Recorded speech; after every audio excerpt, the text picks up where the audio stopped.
How is the war landing with Americans? Are people paying close attention? Is the war helping or hurting the president politically? What are you seeing? CNN's chief data analyst Harry Enten here with us to give us the details. There is a lot that's been going on with Iran. A lot of Americans paying attention to that. We have had, members of the military killed. There is this big gas price spike. Yep. What are Americans thinking about this? Yeah, there's been a lot that's been going on over the past few weeks. But so far, there's kind of been a little bit of a collective shrug from the American public. What am I talking about here? Well, let's just take a look here. Americans who say they care a lot about the Iranian situation, look at this. It's just 45%.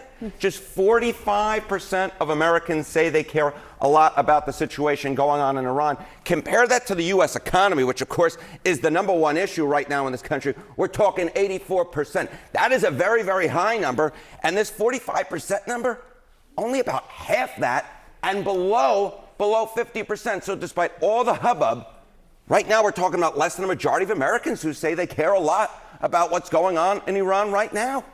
But the war in Iran does affect the U.S. economy. That's going to be the question going forward. Yes. So going forward, we'll have to see what happens with the war and how it affects gas prices, et cetera, et cetera. So is interest starting to rise, or is it kind of just falling off? Yeah, this to me, again, just such an interesting number, because we have this 45% right here. But take a look at Google searches right now, because it just sort of reinforces that point. Americans, Google searches for Iran. Look at this. Down 84% versus February 28th, when, of course, the current war started in Iran. And if you look back on Sunday, you look back yesterday, searches for the Academy Awards significantly higher, are talking about 3-4 times as high as searches for Iran in the United States of America. So at this point, outside of the situation in Iran perhaps affecting the U.S. economy, which, of course, is the number one issue, is what Americans are focusing on, I'm just not thinking that this is necessarily going to be the big political mover and shaker that you might expect, given that this has kind of been a pretty gosh darn big deal, at least globally speaking. It certainly has. So then taking a look at what's happened with the president and whether his popularity has changed at all, just judging on this, what are you learning? Yeah, what are we learning? Which is, perhaps it's not so much of a surprise when just 45% of Americans say they care a lot about the Iranian situation, that the president's overall approval rating is the same. It's the same. It was 41% before the current war in Iran started, and it is 41% now. So despite, again, all the hubbub, despite all the critics of the president of the United States, what we are seeing right now is a president whose approval rating is steady, and this has not been a big deal politically, electorally speaking. We'll see if that shifts. Obviously, as gas prices climb higher, if all of a sudden prices in other parts of the economy also climb higher, perhaps you'll see this number begin to shift. But at this point, this has been politically a big ball of nothing. Kevin Hassett, he's the director of the National Economic Council, and Chris Wright, Energy Secretary. They were asked all weekend, what does this mean? What does this mean for the global economy? Because, of course, we're quickly all being reminded that it is not just about oil. This is a global supply chain route. Here's some of what they had to say. We expect that the global economy is going to have a big positive shock as soon as this is over, and we're still being briefed that it would be 4 to 6 weeks from the beginning and that we're ahead of schedule. This is short-term pain to get through to a much better place. I think that this conflict will certainly come to the end in the next few weeks. Could be sooner than that, but the conflict will come to the end in the next few weeks, and we'll see a rebound in supplies and a pushing down of prices after that. Okay, so that's the word from the news sets. I'm going to play the street pundits for you. Here's the word of what people are saying online. Call me to get the cheapest gas in Houston right now, and I'm willing to make the drive because these gas prices are out of line right now. Do you hear me? I'm not liking where it's going right now because 40, I haven't seen 40, bro, since like when Biden was in office years ago.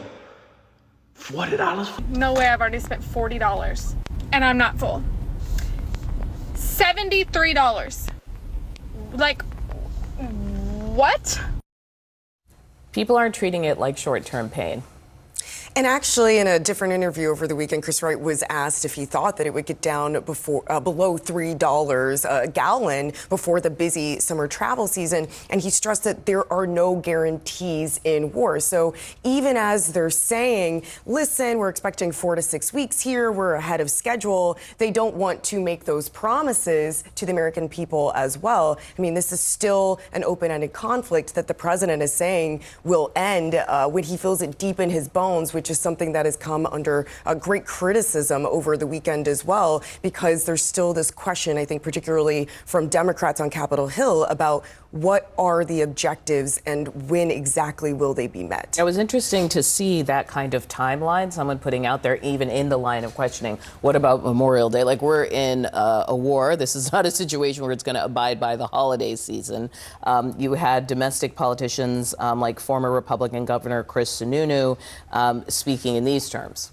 This really is a 45 to 60 day endeavor. A Memorial Day is always kind of a marker, if you will, for where gas prices are going to be set for the rest of the summer. If he can, have this large military onslaught, they can somehow secure the Strait of Hormuz, either with regime change or militarily, sometime in the next 45 days, then absolutely. It doesn't really become a political piece of the puzzle come November.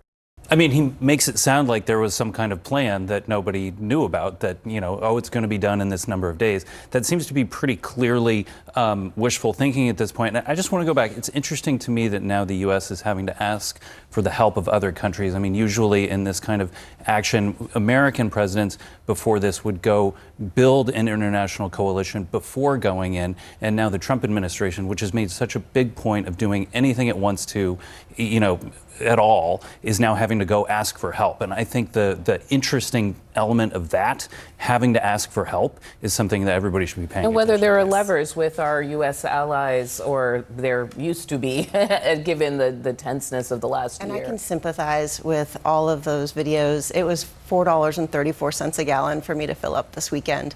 And I haven't seen that price in weeks, months. You started to get used to the under $4 a gallon gas. And that's not only going to affect Memorial Day, we've got spring break travel coming up, then the start of the summer. And if people really feel it in their pocketbook, it'll go, not only that, it'll go just trickling effects like the house prices that we're seeing. It'll cease feeling like something that is far away. Gas prices, as you know, Ram, are now almost 80 cents higher than they were just a month or so ago. At this point, how much is this weighing in on the Trump administration as it continues this war? Well, I've described it, and I think you should think of it as a 24-second shot clock. You have both energy prices way up, but also what people have not noticed or reported on, people's 401ks are down.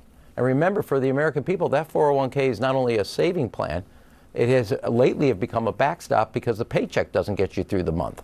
So energy prices that should be down are up, and 401k plans and savings that should be up are actually down. So the American families are being squeezed at both ends, day-to-day and annual planning for retirement, and also for their kids' education.